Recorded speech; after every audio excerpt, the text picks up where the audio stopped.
कहानी छोटी परी और जुगनू। एक घने जंगल में एक छोटी सी परी रहती थी जिसका नाम नीलू था। नीलू बहुत शरारती लेकिन दिल की बहुत अच्छी थी।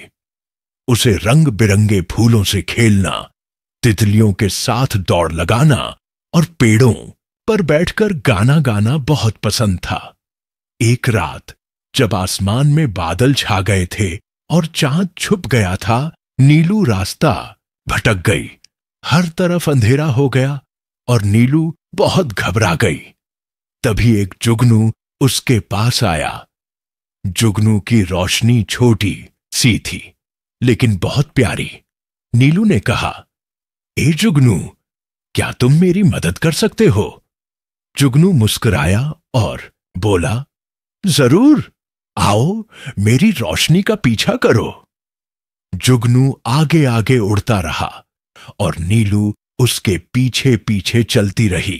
थोड़ी देर बाद वे दोनों एक चमकती हुई झील के किनारे पहुंचे जहां से नीलू ने अपने घर का रास्ता पहचान लिया। नीलू ने जुगनू का धन्यवाद किया और कहा, तुम वाकई में मेरे सबसे अच्छे दोस्त हो।